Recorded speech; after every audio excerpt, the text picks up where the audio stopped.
Oh, thanks very much. How you doing, guys? You alright? Yeah, good stuff, good stuff.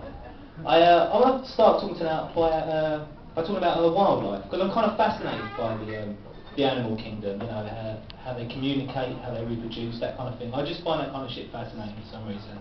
And I was watching one of Attenborough's shows recently, and it was about how this species of caterpillar reproduces. Absolutely true, incredible. You get a female caterpillar who's feeling that she's ready for sex now. Can't remember the name of the species, but what she'll do, she'll climb up on this little branch, and she'll just rest there waiting, letting all the other males know that she's ready for sex.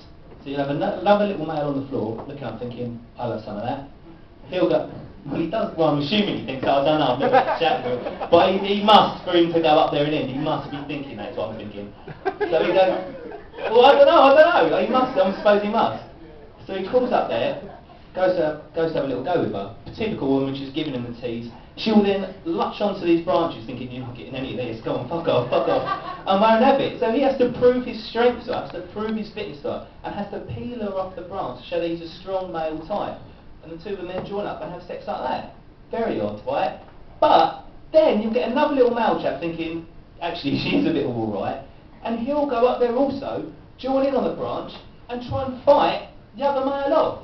And if he wins and gets rid of that one, the female caterpillar will then think, actually he's pretty fit and strong, I'll have sex with him. But how unfair a system is that? It's just ridiculous. I mean, imagine you're having sex with someone, and then someone comes along and starts punching you in the head. But not only that, you've then got to try and fight him off, and have sex at the same time. He's just punching you. He's got no chance, of course he's going to lose the fight. Can't fuck and fight at the same time. You can do one or the other, both very enjoyable, but you can only do one at a time. Ridiculous system for having sex. It's just not fair, is it? It's just not right. So maybe we need to bring this to people's attention. We can get someone like Bono, he hasn't done anything for a while since he stopped world hunger. We can get him along, he can get on board and he can bring it to people's attention. But I can't stand Bono, I'm really not a fan. I was really slagging him off today, talking to a friend of mine, you know, he just thinks he's Jesus, he's just a tosser, all this sort of stuff. My argument is really intellectual, as you can tell, or he's just a tosser, or he's a tosser. He's been nominated for 3 Nobel Peace Prizes, did you know that? There's no joke there, I just can't believe that's the case. I just can't believe that's true. But my friend was going, no, he's alright, he's done a lot to help out kids with AIDS in Africa. I was like, kids with AIDS? What are they doing having sex at that age? I didn't lose my virginity until I was 17. There have been multiple fucking partners. Just wear a condom. I've got no sympathy for Africa at all. That continent is taking the fucking piss out of us. So much. Nice round of applause there. It's just ridiculous. It's just an absolute joke. So, you know, I cased that point to her and she was like, well no, that's just incorrect. And she just wouldn't have it. She still is a firm lover of Bono. But you know, in some people's eyes, a pop star can do no wrong. It doesn't matter what they are or what they've done, they're a pop star, they're writing great music, they're brilliant. And you can't think, a case in point of this is obviously Michael Jackson. Obvious point. I mean, I've got my own kind of problems with Michael Jackson myself, you know, for the obvious reasons. And I was watching a show the other day called 100 Greatest Pop Stars.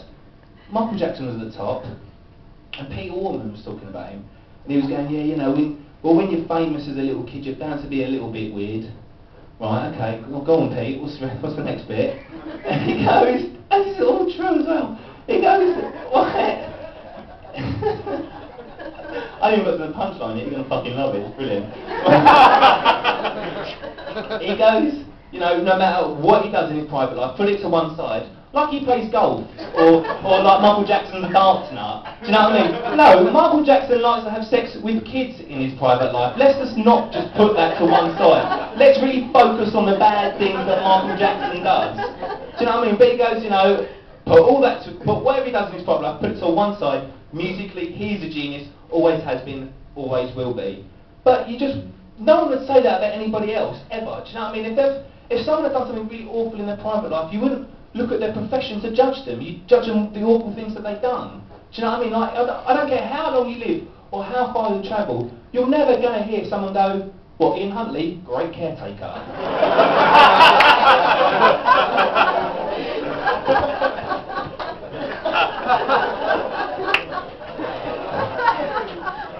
Fred West, excellent builder. Check it. Didn't even need to use the spirit level. Just 11. They were fucking brilliant. They really were. But I want to leave you tonight with one little story. It's having a friend's 18th birthday party. So it's about 5-6 years ago now. His parents had gone away for the weekend and he had the house to himself. So a whole big bunch of us there, all having a party, all having a drink, all having a good time, all that. And two of our friends had come down from upstairs, just in fits of laughter, just absolutely hysterical, just laughing. We're like, whoa, what's so funny, what's so funny?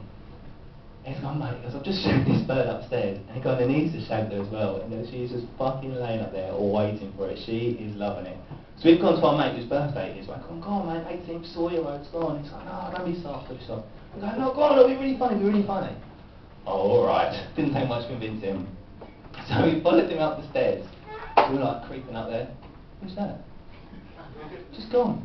Right. So we followed him up the stairs, right, and he just closed the door behind us. We're all listening up, like, really perfect, all listening to what he's doing. Like, fucking headbed is bang up against all this bomb, bomb, bomb, bomb, and he's shouting obscenities at her. He's been filthy with the stuff he's saying. I don't want to repeat it because there's ladies in it, it's just awful. So he's just banging away. So he's done it after how many minutes? About 6-7 minutes, whatever. Well, how long is he going to be? He's not going to be there for ages. He's a little bit of fucking like. It was 3 minutes. It was 3 minutes. It was my friend. I don't want to offend him.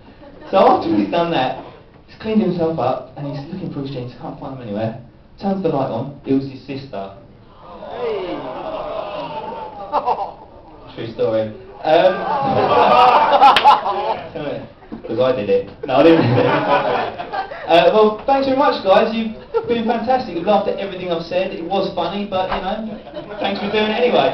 Cheers. Thanks very much, guys. Thank you.